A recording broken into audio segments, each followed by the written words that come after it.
আসসালামু আলাইকুম। আশা করি সবাই ভালো আছেন। আজকে রাতেই কিন্তু আর্জেন্টিনা এবং স্পেনের মধ্যে ম্যাচটা অনুষ্ঠিত হবে, যেটা ওয়ার্ল্ড কাপ 2026 এর ফাইনাল। আমরা পেয়ে যাব আইদার স্পেন তাদের দ্বিতীয় ট্রফিটা জিততে পারে কিনা ওয়ার্ল্ড কাপের, না হলে আর্জেন্টিনা তাদের ফোর্থ ওয়ার্ল্ড কাপটা জিতে যাবে। দুটোর একটা তো ডেফিনেটলি ঘটছে।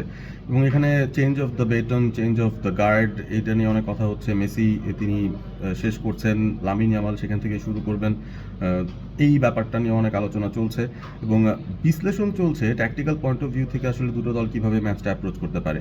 এর আগে একটা ভিডিওতে আমি অবশ্য আলোচনা করে বলেছিলাম যে আর্জেন্টিনা মোস্ট লাইকলি স্পেনকে আউট ফুটবল করবে না in terms of passing, in terms of ball progression, in terms of position domination, but Argentina most likely তাদের যে ল্যাটিন ফ্লেয়ারটা আছে, যেই ফিজিক্যালিটিটা আছে, সেটা মাঠে নিয়ে আসতে পারে এবং সেটা দিয়ে আসলে স্পেনের যেই ছকে বাঁধা খেলা সেটাকে ডিসরাপ্ট করতে পারে।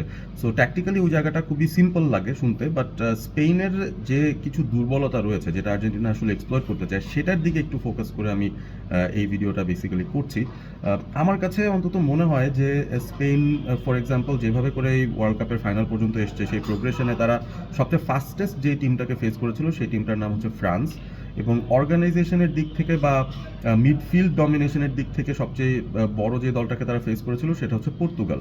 সো এই দুটো পার্টিকুলার ম্যাচে স্পেনের খেলার যে প্যাটার্ন, সেখানে কিন্তু আমরা একটা ব্যাপার লক্ষ্য করেছি যে তারা পর্তুগালের এগেনস্টে বেশ সাবধানী হয়ে খেলছিল, বিকজ তারা জানে যে মিডফিল্ড ডমিনেশনের জায়গাটায় ডেফিনেটলি তারা পুরোপুরিভাবে একচ্ছত্র আধিপত্য বিস্তার করতে পারবে না, তাদের কিছু সমস্যা থাকতে পারে। সো সেদিক থেকে তারা বেশ কশাস ছিল তাদের অ্যাপ্রোচে। তারা কিন্তু খুব বেশি হাই লাইনে আসেনি, একটা মিড ব্লক করে তারা ওয়েট করছিল পর্তুগালের জন্য। দে হ্যাড ফাস্ট উইঙ্গার্স যারা অ্যাকচুয়ালি কাউন্টারে চলে আসতে পারে, সেই বিষয়গুলোও আছে।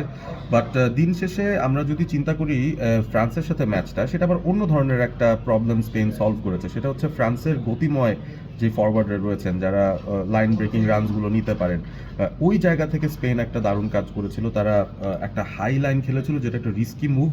এবং সেই হাই লাইন খেলার সুবিধা যেটা, সেটা হচ্ছে যে আপনি যখন বলটা অপোনেন্টের হাফে বা মাঠের মাঝখানে রিট্রিভ করতে পারছেন, তখন কিন্তু খুব কুইকলি আপনি ভার্টিক্যাল ট্রানজিশনে যেতে পারবেন বা অ্যাটাকটা বিল্ড করতে পারবেন, বলটা আপনার নিজের দখলে চলে আসবে।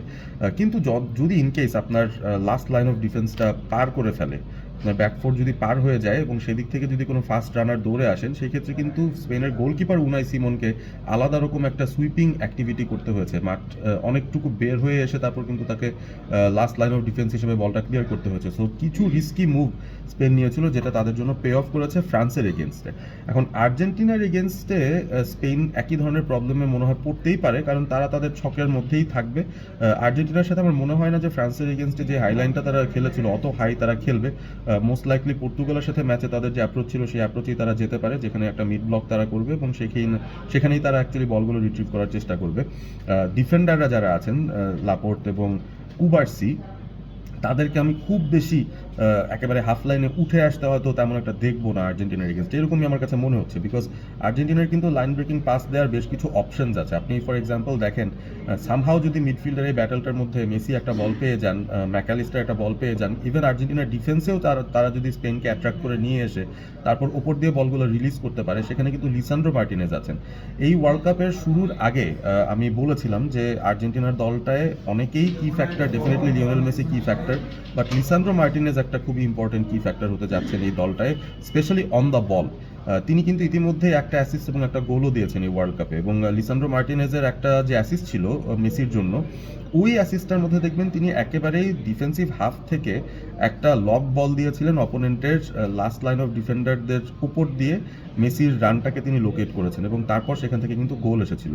সো এই ধরনের পরিস্থিতি আজকেও তৈরি হতে পারে এবং সেই ক্ষেত্রে Lisandro Martinez on the ball would be a very very important factor, game changing একটা ফ্যাক্টর তিনি আসলে হয়ে যেতে পারেন আজকের ম্যাচটা। সো আমার ধারণা যে এই জায়গায় লিসান্ড্রো মার্টিনেজের ফাইনালটা একটা বিশাল রোল থাকতে পারে এবং আমি personally as a man United fan খুবই খুশি হব তিনি যদি এই ম্যাচটায় তার বেস্ট খেলাটা দিতে পারেন এবং তার কারণে যদি আর্জেন্টিনা তারা তাদের চতুর্থ ট্রফিটা জেতে, সেটা আমার জন্য খুবই স্যাটিসফাইং হবে। কারণ লিসান্ড্রো মার্টিনেজকে অনেকেই খাটো, বাটুল, বামুন এগুলো বলে হাসেন, যে তিনি আসলে সেন্টার ব্যাক হিসেবে যে হাইট থাকার কথা সেই হাইট প্রোফাইল তার নেই।